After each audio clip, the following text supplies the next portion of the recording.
Bonsoir à toutes et à tous, bienvenue dans ce deuxième épisode de Webcam, un webinaire proposé par la CAM, première mutuelle spécialiste de l'assurance construction dans le Grand Est. Au premier webinaire, on a abordé deux thèmes, l'ARE 2020 et le décret tertiaire. Pour ceux qui ont loupé cet épisode, ce n'est pas trop tard, vous allez pouvoir retrouver le lien dans le chat et le regarder juste après ou bientôt. En tous les cas, pour parler aujourd'hui de ces deux sujets du jour qui sont le réemploi et les matériaux biosourcés, nous retrouvons nos deux experts et notre invité. Bonjour Joseph, bonjour Yann. Katia. Bonjour. Et notre invité Clémence Guinin. Vous êtes co-directrice de BOMA. BOMA en deux mots ? BOMA, c'est un bureau d'études dans le secteur de la construction et nous accompagnons les professionnels dans la mise en œuvre de matériaux de réemploi et de matériaux biosourcés. Pour démarrer sur le sujet, Joseph ? Oui, alors les thématiques du réemploi et des matériaux biosourcés s'inscrivent en fait dans un contexte général et global de décarbonation des bâtiments qui ont été voulus par les pouvoirs publics depuis quelques années. Donc à ce titre, il s'agit bien évidemment de sujets d'actualité. On a de nombreux textes réglementaires et législatifs. Et nous avons bien évidemment, en tant qu'assureurs, de nombreuses interrogations et de nombreuses sollicitations de la part de nos assurés. Alors tout de suite, on vous propose une première vidéo pour bien comprendre ce que recouvre le réemploi. C'est parti. La loi AGEC, la loi anti-gaspillage du 10 février 2020, vise à transformer notre économie actuelle dite linéaire, produire, consommer, jeter, en économie circulaire. Elle est également applicable au monde du bâtiment. L'objectif est clair.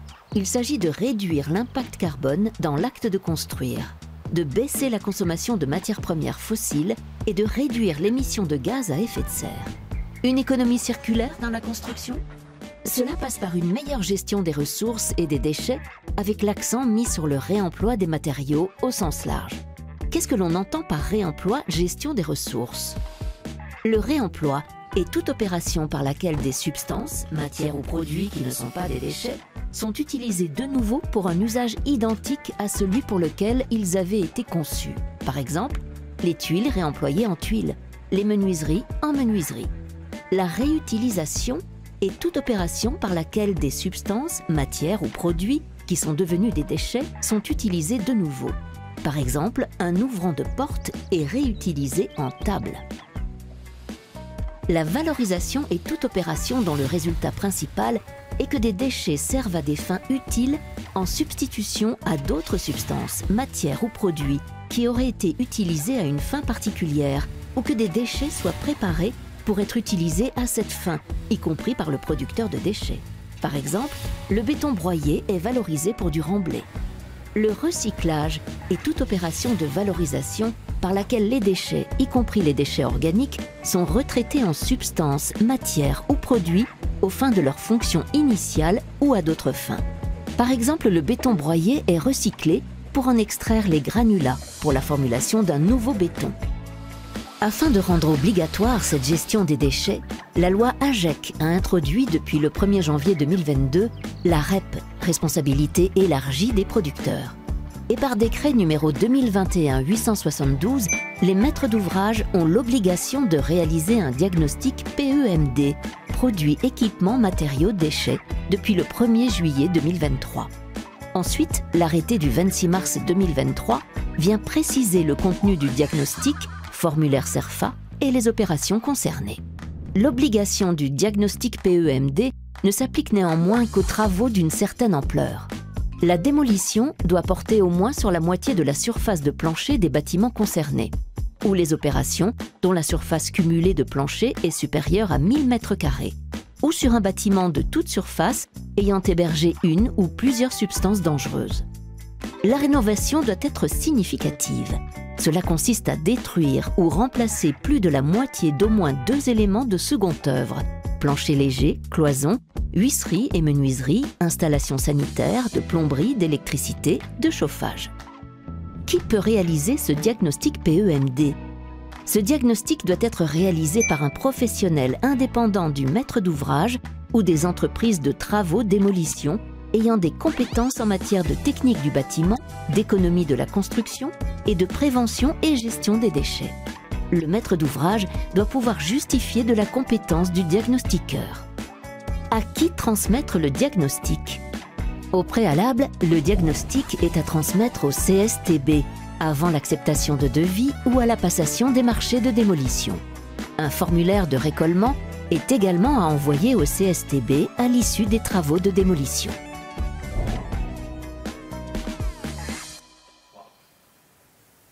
Alors Yann, pourquoi un tel engouement pour le réemploi, le recyclage ? Alors, il s'agit de pousser la filière à s'organiser pour assurer et favoriser une seconde vie aux matériaux de la construction.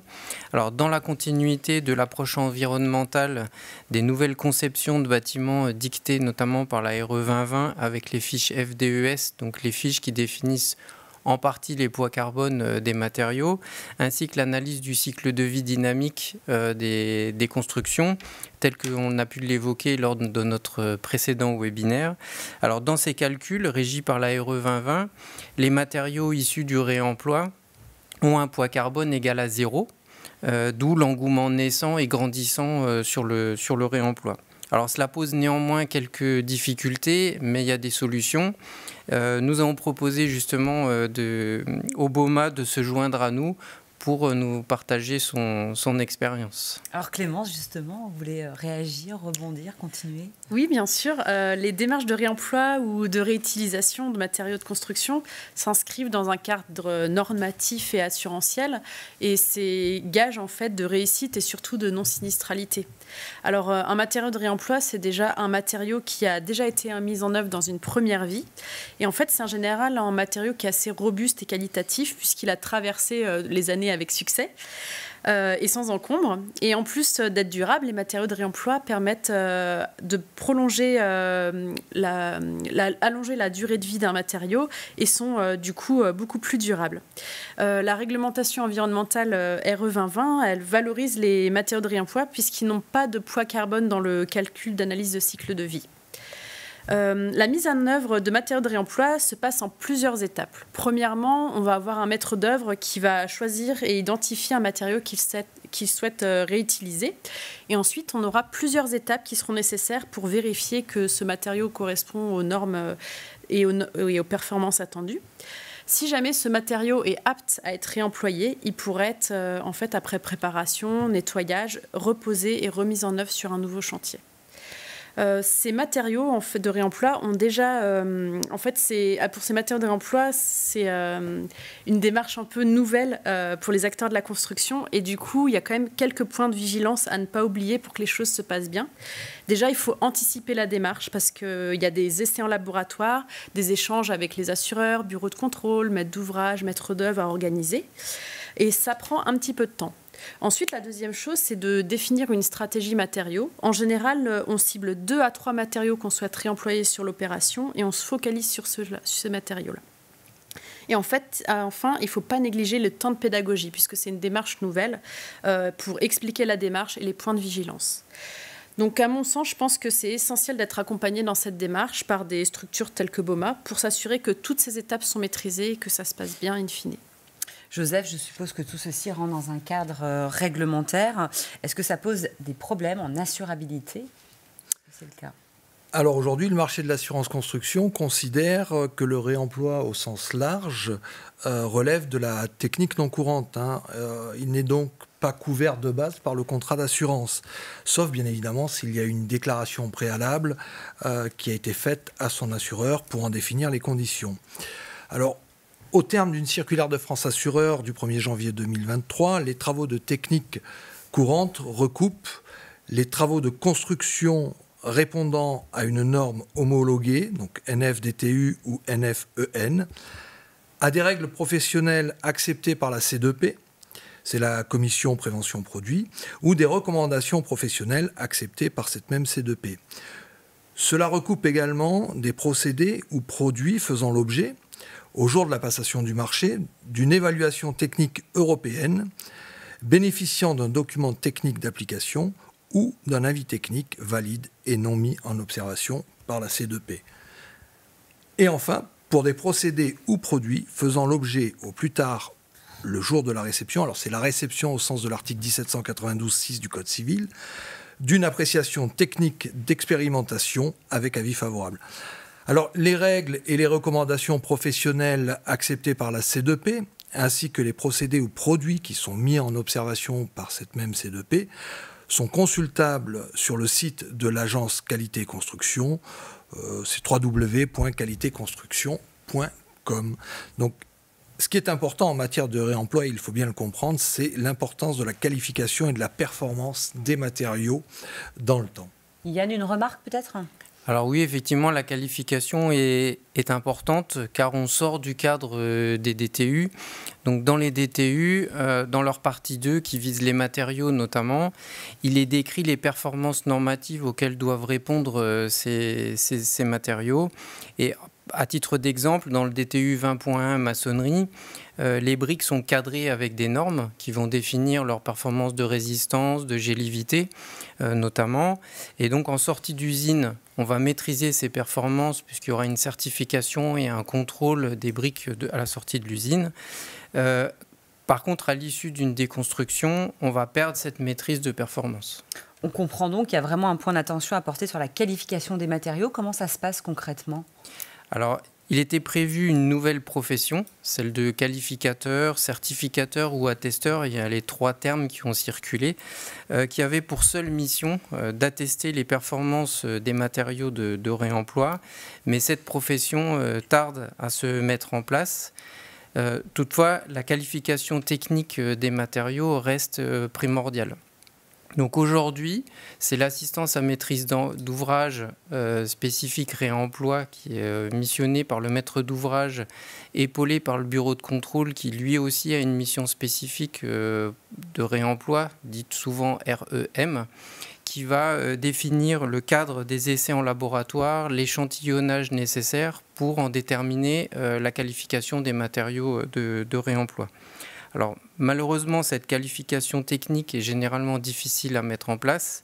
C'est pourquoi le CSTB aujourd'hui travaille avec les acteurs de la construction pour élaborer des guides qui ont vocation à devenir à terme des recommandations professionnelles qui vont être validées par la C2P, donc l'organisme de vérification de l'agence qualité construction, afin de rendre ces règles professionnelles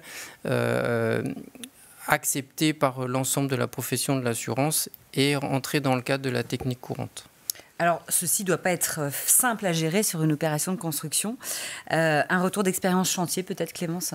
Oui, effectivement. Par exemple, nous travaillons en ce moment avec l'agence Nunc Architecte pour le compte de la Communauté européenne d'Alsace sur la construction d'un collège à Strasbourg.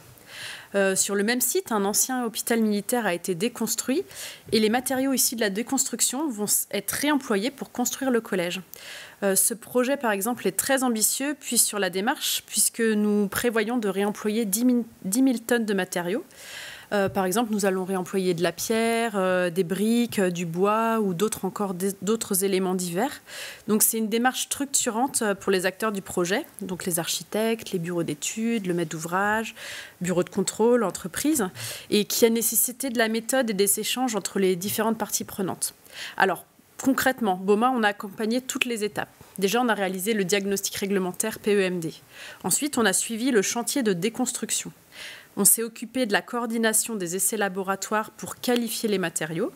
Ensuite, on a fait des échanges avec le bureau de contrôle et les assureurs. Enfin, une fois toutes ces étapes validées, on a rédigé les documents de consultation des entreprises. Et bonne nouvelle, en 2024, on va suivre le chantier pour la mise en œuvre de ces matériaux pour la construction du collège. Donc tous ces matériaux de réemploi sont surtout une belle opportunité pour le secteur de la construction de limiter son impact environnemental. Alors Joseph, en cas de sinistre, comment ça se passe en présence de matériaux réutilisés en cause ? Alors, pour répondre à la question, il faut peut-être revenir à l'article qui fonde la responsabilité des constructeurs. Donc, c'est l'article 1792 du Code civil qui édicte en fait que tout constructeur d'un ouvrage est responsable de plein droit envers le maître ou l'acquéreur de l'ouvrage des dommages qui compromettent la solidité de l'ouvrage, donc qui l'affectent dans sa structure, ou qui l'affectent dans un des éléments constitutifs ou l'un de ses éléments d'équipement et qui le rendent impropre à sa destination. Donc, l'article 1792 précise également que cette responsabilité n'a pas lieu ou point lieu si le constructeur prouve que les désordres proviennent d'une cause étrangère. Alors, la cause étrangère, ça recoupe seulement 3 situations. C'est le cas de force majeure, c'est le fait d'un tiers extérieur au chantier, et c'est également effectivement l'immixtion fautive du maître d'ouvrage dans l'opération de construction. Donc, au-delà de ces trois cas, on ne peut pas s'exonérer, ou un constructeur ne peut pas s'exonérer de sa responsabilité. Donc, on se rend compte, quand on analyse et quand on prend connaissance de l'article, effectivement, que la responsabilité est portée par l'entreprise qui va mettre en œuvre des produits de réemploi. Donc, il n'y a pas pour elle d'échappatoire, elle est redevable de la garantie décennale, même si les dommages sont dus uniquement, je dirais, à un défaut du produit ou des matériaux réemployés. Dans ce cas-là, nous n'avons pas de recours possible contre le fabricant. Alors, l'application des garanties du contrat est conditionnée, bien évidemment, à la déclaration préalable à l'assureur. Et ensemble, nous définissons un cadre, effectivement, dans lequel les produits peuvent être réemployés. Alors, on a conscience quand même que cette procédure est lourde. On ne peut pas demander à un client systématiquement de venir déclarer à son assureur tous les matériaux qu'il souhaite réemployer. Donc, la CAM a travaillé avec ses équipes techniques pour élaborer un avenant sous forme de liste de matériaux couverts sans déclaration préalable. Alors, les matériaux qui participent à la sécurité des personnes, à la fiabilité des réseaux électriques, par exemple, ont été exclus du périmètre, car ce sont des matériaux qui présentent un réel danger pour les personnes. Donc, ils ne peuvent pas figurer sur cette liste. En revanche, d'autres matériaux, notamment des matériaux du second œuvre, sont analysés favorablement par les équipes techniques de Yann et peuvent être mis en œuvre sans déclaration préalable à l'assureur. Merci beaucoup, Joseph, pour ces éclairages. Je vous propose de parler à présent de notre deuxième sujet, les matériaux biosourcés, qui entrent également dans le cadre de la décarbonation des opérations de construction. Oui, c'est la raison pour laquelle nous avons souhaité aborder ce deuxième sujet, car comme pour le réemploi, les matériaux biosourcés se développent très fortement aujourd'hui. Ils alimentent l'actualité du droit et du monde de la construction, et par voie de conséquence, bien évidemment, celui de l'assurance. Alors, je vous propose tout de suite de regarder une nouvelle vidéo pour bien comprendre ce qu'est un matériau biosourcé. C'est parti. Les matériaux biosourcés. En 2007, à l'issue du Grenelle de l'environnement, 2 plans d'action ont été lancés par les pouvoirs publics.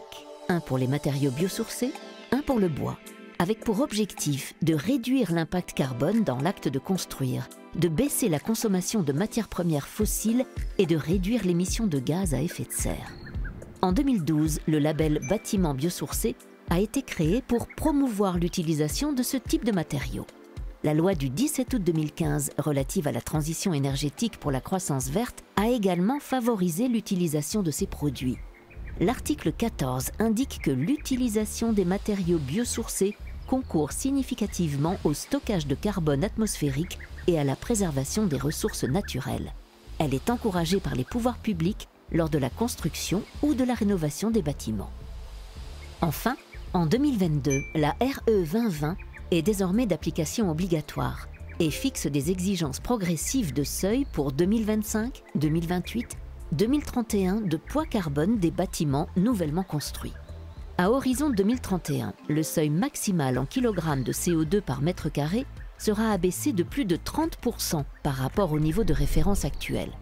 En maison individuelle, en comptant les émissions liées au chantier, le seuil maximal de l'exigence carbone sur le volet construction passera de 640 à partir de 2022 à 415 kg de CO2 par mètre carré par an à partir de 2031. En logement collectif, il passera de 740 à 490 kg de CO2 par mètre carré par an. Elle va rendre progressivement inévitable l'emploi de matériaux biosourcés pour les nouveaux bâtiments. Qu'est-ce qu'un produit biosourcé ? Depuis l'arrêté du 23 décembre 2012, les matériaux biosourcés sont définis ainsi. La biomasse est une matière d'origine biologique, à l'exception des matières de formation géologique ou fossiles. La matière biosourcée est issue de la biomasse végétale ou animale pouvant être utilisée comme matière première dans des produits de construction et de décoration, de mobilier fixe et comme matériaux de construction dans un bâtiment. Sont donc considérés comme des matériaux biosourcés le lin, le bois, la ouate de cellulose, la paille, les laines animales, le chanvre, la plume de canard. À noter que la terre crue, bien que d'origine naturelle, n'est pas un matériau biosourcé, puisqu'elle n'est pas issue du vivant. La liste exhaustive des matériaux est précisée dans l'annexe 4 de l'arrêté. Les isolants à base de fibres végétales ou animales sont des produits utilisés pour l'isolation ou des compléments d'isolation des sols, des cloisons, des toitures ou des plafonds. Il existe 2 grands procédés pour la mise en œuvre de produits d'isolation biosourcés. L'isolation soufflée, l'isolation traditionnelle en rouleau ou panneau. Yann, on voit bien que ces matériaux sont effectivement variés et spécifiques. Je suppose qu'il y a un cadre réglementaire pour être assurable, c'est bien le cas ? Alors oui, tout à fait. Chacun de ces matériaux est régi par un cadre bien spécifique. Donc le bois, par exemple, va être visé par la série des DTU 31.1 à 31.4, ainsi que de l'Eurocode 5, et qui relèvera principalement de la technique courante. Maintenant, certains procédés vont néanmoins sortir de ce cadre-là étant plus innovants et nécessiteront des évaluations particulières telles que les avis techniques, comme par exemple le CLT, qui est beaucoup utilisé dans les ossatures bois. Donc c'est des panneaux, on va dire, qui ressemblent un petit peu à du lamellé-collé, mais qui permettent de réaliser des planchers ou des murs. On va avoir la fibre de bois, qui là est non visée par les DTU et ne bénéficie pas non plus de règles professionnelles, ce qui va faire que ces fibres de bois vont relever de la technique non courante. Donc en conséquence, elle doit bénéficier d'une évaluation ou être intégrée à un procédé qui, lui, va bénéficier d'un avis technique ou d'un DTA. Donc cette fibre de bois, on va la retrouver sous différentes formes, soit en isolant de parois, donc entre panneaux, soit en isolation extérieure derrière un bardage, en isolation extérieure de type ETICS ou ITE, donc en isolation technique par l'extérieur. Mais dans ce cas, attention à la compatibilité entre l'enduit et l'isolant. On va la retrouver également en fibre en vrac pour des isolations de combles, par exemple, ou en intégration dans des bétons, donc des bétons de fibres avec des fibres de bois, où actuellement il y a des recherches et développements au sein de certains fabricants qui recherchent à faire des enduits isolants, donc des enduits qui vont intégrer de la fibre de bois. Ensuite, on a la paille, donc non visée également par les DTU, mais là, elle bénéficie de règles professionnelles construction en paille de blé, donc en botte, et qui sont validées par la C2P. Dans ces règles professionnelles, il est simplement demandé qu'il y ait quand même une formation spécifique qui va être donc obligatoire et proposée par le RFCP, donc le réseau français de la construction paille, ou d'autres organismes qui vont être certifiés par justement le RFCP, qui vont permettre d'obtenir la certification pour faire des formations. Donc là, ça va relever de la technique courante au sein de la construction. Je vous propose donc de regarder un premier témoignage de la société Profibre qui est basée près de Nantes.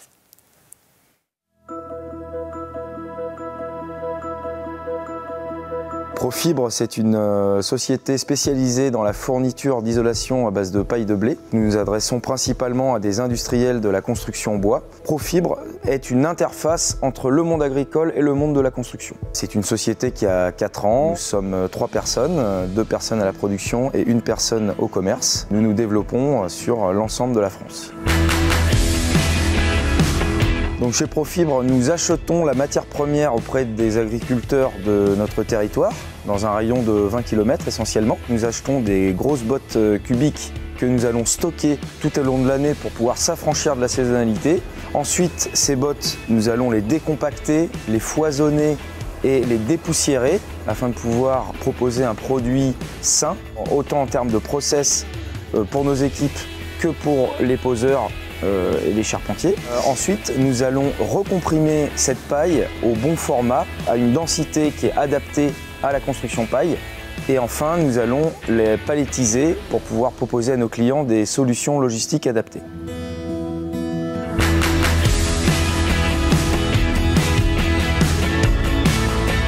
Donc la paille est régie par les règles professionnelles de la construction paille, qui sont éditées depuis 2012, ce qui garantit son assurabilité dans tout type de bâtiment, excepté pour le moment les bâtiments de grande hauteur. Chez Profibre, pour pouvoir garantir cette assurabilité, nous contrôlons les dimensions et la densité, ce qui permet de garantir un produit parfait pour la construction et pour les professionnels de la construction.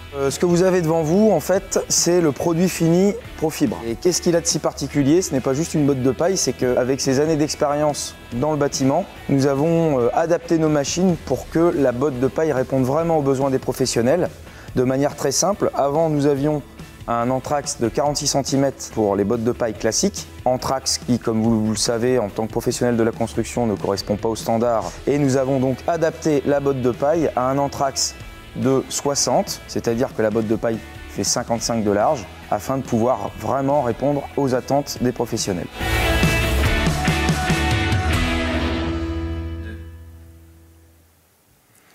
Alors, dans la continuité des matériaux qu'on a cités juste avant cette petite vidéo, il y a encore la ouate de cellulose de papier, donc là qui est régie par le DTU 45.11, mais uniquement pour le soufflage. Donc il s'agit de technique courante et dans les autres cas, il va nécessiter un avis technique ou un DTA pour être dans le cadre de la technique courante.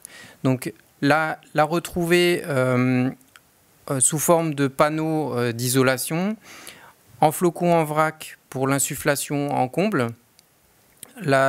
sous forme de flocons également en vrac, mais cette fois-ci pour de la projection humide. Donc là, ça va être plutôt pour de l'isolation de type mur. Et enfin, le chanvre, donc non visé par les DTU, mais régi par des règles professionnelles, donc béton de chanvre, également validé par la C2P comme pour la paille. Et donc, tout comme pour cette paille, une formation va être obligatoire qui va être délivrée par l'association Construire en Chanvre ou des organismes qui pourraient être certifiés par cette même association. Donc il s'agira de techniques courantes. Donc on va la retrouver sous différentes formes, soit en bloc pour de l'isolation en doublage avec de la chaîne-vote labellisée chanvre bâtiment, en bloc de chanvre à maçonner, en enduit intérieur ou extérieur, sous forme de panneaux ou en rouleau de fibres. Mais là, on va sortir du cadre des règles professionnelles et on va avoir besoin d'une évaluation de type avis technique. Et tout comme l'isolation donc en chanvre insufflée alors pour un usage en comble, où là également, on va sortir du cadre des règles professionnelles et là, on va également avoir besoin d'un avis technique. Merci Yann, je vous propose tout de suite de regarder un nouveau témoignage, la société Cavac qui est partenaire de Profibre, fabricant fournisseur de matériaux biosourcés. Margot Pétillon, donc architecte et ingénieur associé de l'agence Cannes Ingénieur Architecte basée à côté de Nantes à Rezé. Alors ici, on est près du béton de chanvre qu'on peut voir derrière moi. Alors le béton de chanvre, qu'est-ce que c'est? C'est un mélange de chaux et de chêne-vote, qui est un mélange isolant associé à une ossature bois. Donc ici, on a rempli les ossatures bois de béton de chanvre pour le caractère isolant du béton de chanvre. On a créé des panneaux préfabriqués en bois et en béton de chanvre qu'on voit ici. Donc les panneaux ont été préfabriqués en atelier. On y a inclus tout ce qui est réservation électrique, mais aussi renfort pour pose de la cuisine par exemple. Ils ont été livrés par camion et posés avec l'isolant en place. Et sur d'autres parois, le béton chanvre a été projeté in situ pour des raisons techniques.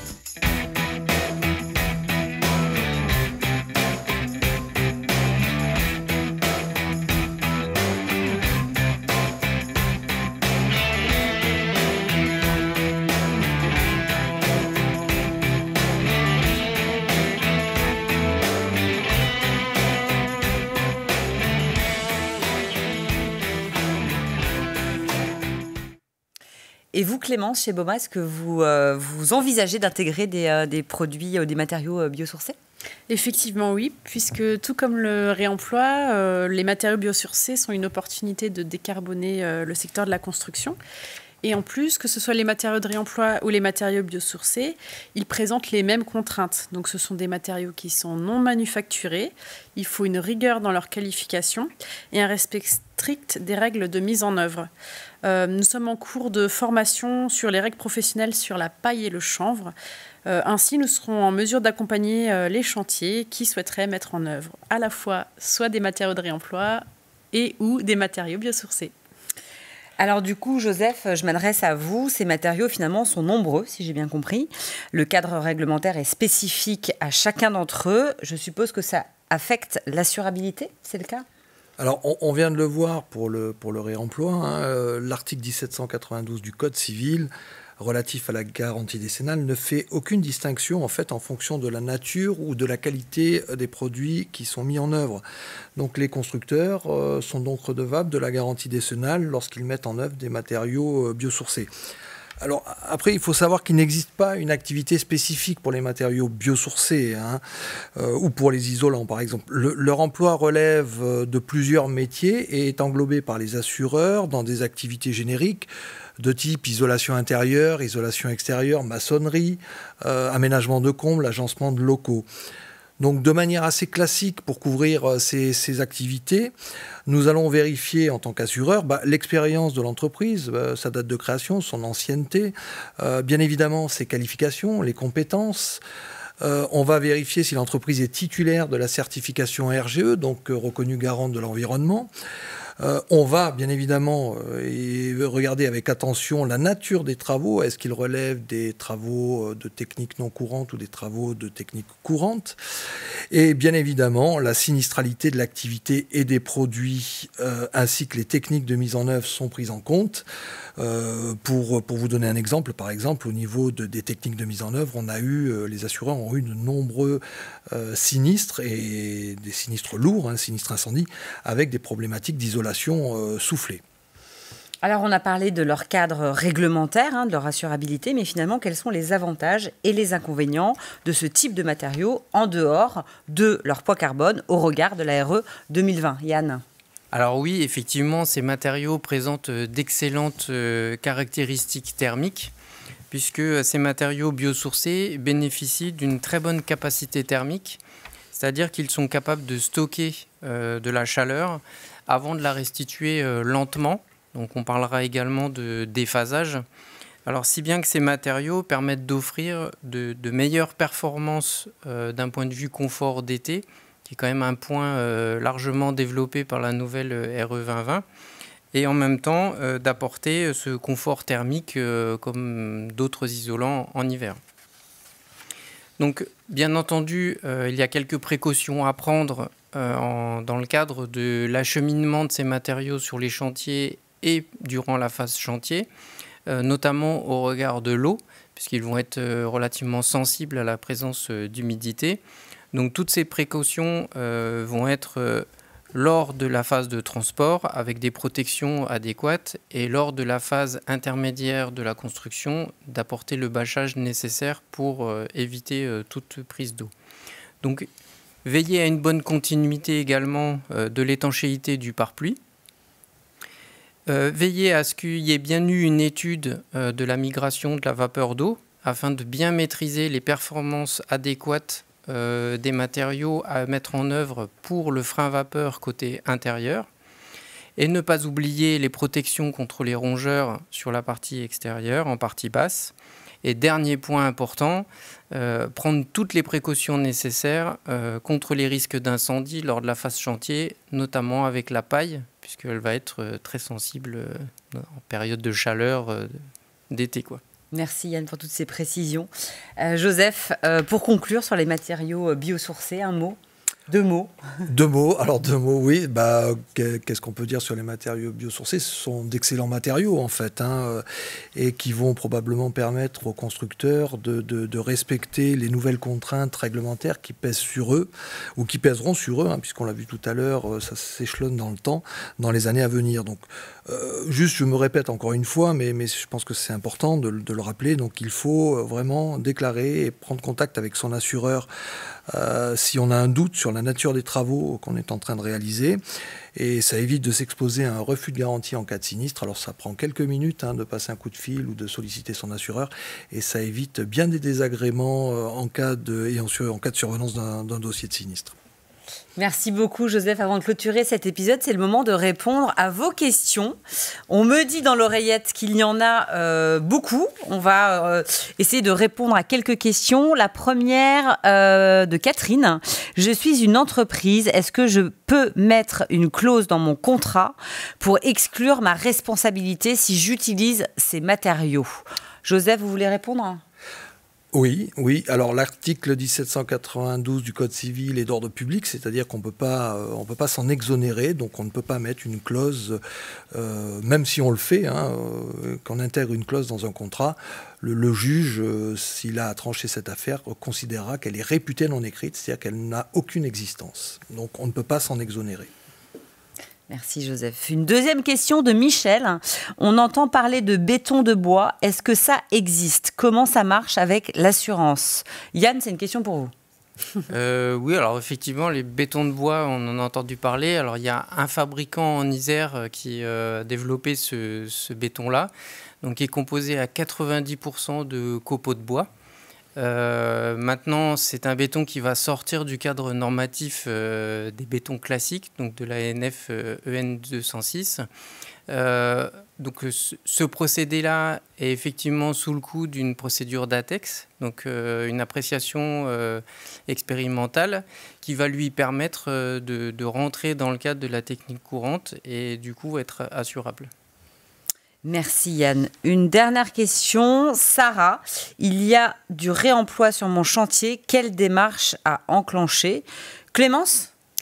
Oui, alors quelques conseils que je pourrais donner. S'il y a du réemploi sur votre chantier, les démarches qui peuvent être anticipées, c'est déjà d'examiner les preuves à l'emploi du qualificateur matière qui ont été faites, de consulter les avis du bureau de contrôle et enfin, ça va être de contacter son assureur pour vérifier les garanties de son contrat.